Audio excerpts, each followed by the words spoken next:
मासिक शिवरात्रि का व्रत हर माह की चतुर्दशी तिथि को किया जाता है। इस दिन भगवान शिव की पूजा अर्चना की जाती है। साथ ही शिवलिंग पर दूध, जल और बेलपत्र चढ़ाए जाते हैं। आज की वीडियो में हम मासिक शिवरात्रि की व्रत कथा सुनेंगे, जिसे सुने बिना व्रत अधूरा माना जाता है।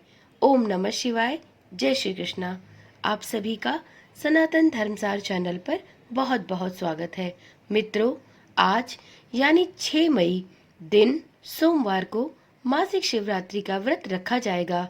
पौराणिक कथाओं के अनुसार यह माना जाता है कि महाशिवरात्रि के दिन आधी रात को शिवलिंग के रूप में भगवान शिव उत्पन्न हुए थे।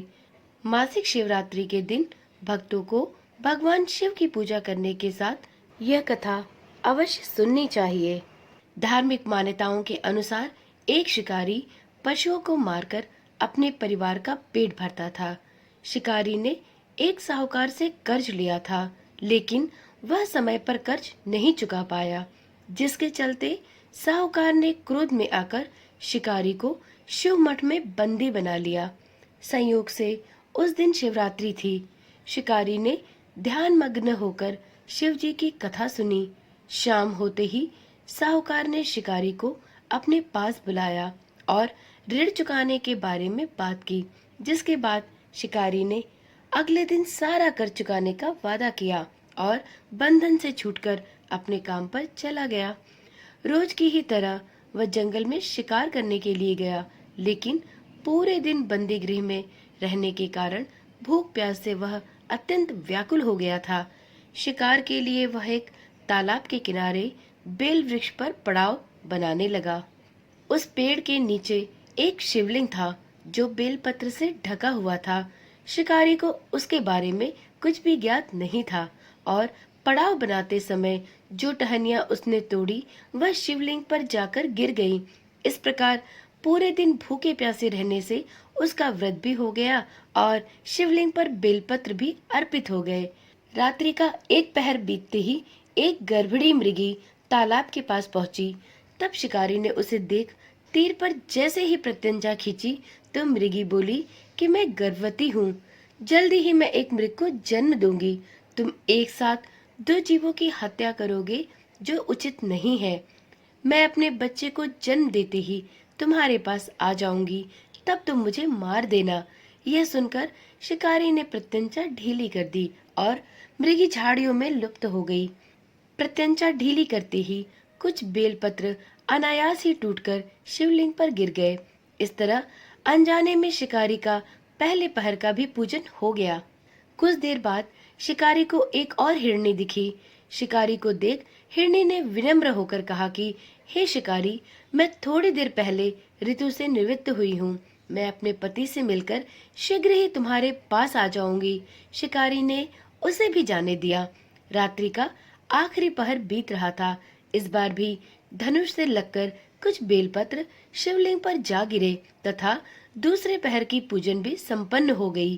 तभी अन्य मृगी अपने बच्चों के साथ उधर से निकल रही थी। शिकारी के लिए यह एक स्वर्णिम अवसर था। उसने धनुष पर तीर चढ़ाने में अब कदापि देर न लगाई। तभी मृगी बोली, हे पारधी, मैं इन बच्चों को पिता के हवाले करके लौट आऊंगी। इस समय तुम मुझे मत मारो। शिकारी हंसा और बोला, सामने आए शिकार को छोड़ दूं? मैं ऐसा मूर्ख नहीं। इससे पहले मैं 2 बार अपना शिकार खो चुका हूँ। मेरे बच्चे भी भूख प्यास से तड़प रहे होंगे। उत्तर में मृगी ने फिर कहा, जैसे तुम्हें अपने बच्चों की ममता सता रही है, ठीक वैसे ही मुझे भी अपने बच्चों की ममता है।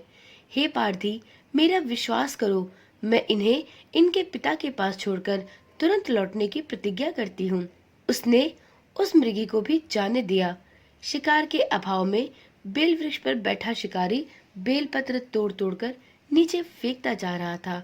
शिकारी ने सोच लिया कि इसका शिकार वह अवश्य करेगा।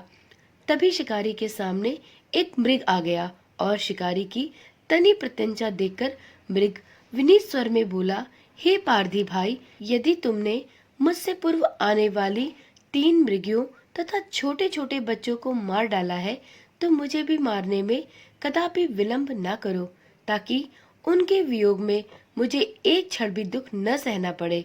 मैं उन मृगों का पति हूँ। यदि तुमने उन्हें जीवन दान दिया है तो मुझे भी कुछ क्षण जीवन दान देने की कृपा करो। मैं उनसे मिलकर तुम्हारे सामने उपस्थित हो जाऊंगा। मृग की यह बात सुनते ही शिकारी के सामने पूरी रात का घटनाक्रम घूम गया। उसने सारी कथा मृग को सुना दी। तब मृग ने कहा, मेरी तीनों पत्नियां जिस प्रकार प्रतिज्ञाबद्ध होकर गई हैं, मेरी मृत्यु से अपने धर्म का पालन नहीं कर पाएंगी। अतः जैसे तुमने उन्हें विश्वास पात्र मानकर छोड़ा है, वैसे ही मुझे भी जाने दो। मैं उन सब के साथ तुम्हारे सामने शीघ्र ही उपस्थित होता हूँ। उपवास, रात्रि जागरण तथा शिवलिंग पर बेलपत्र चढ़ाने से शिकारी का हिंसक हृदय अब निर्मल हो गया था। उसमें भगवत शक्ति का वास हो गया था। धनुष तथा बाण उसके हाथ से सहज ही छूट गए। भगवान शिव की कृपा से उसका हिंसक हृदय अब करुणा भाव से भर गया था।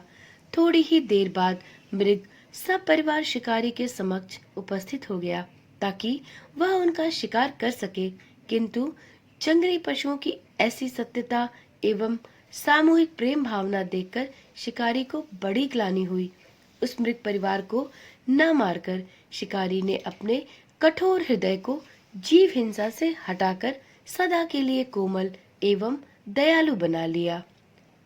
तो मित्रों, ये थी मासिक शिवरात्रि की व्रत कथा। आप सभी पर भगवान भोलेनाथ की कृपा इसी प्रकार से बरसती रहे, ऐसी आशा एवं उम्मीद के साथ इस वीडियो को यहीं पर समाप्त करती हूँ। यदि आप भी भोले भंडारी में अपनी सच्ची श्रद्धा एवं विश्वास रखते हैं तो कमेंट में ओम नमः शिवाय लिखना ना भूलें। तो चलिए कल मिलते हैं एक नई वीडियो, एक नई जानकारी के साथ। मित्रों, यदि आपको इसी प्रकार की रोचक और ज्ञानवर्धक वीडियोस देखना पसंद है तो आप इस चैनल के साथ जुड़े रहे।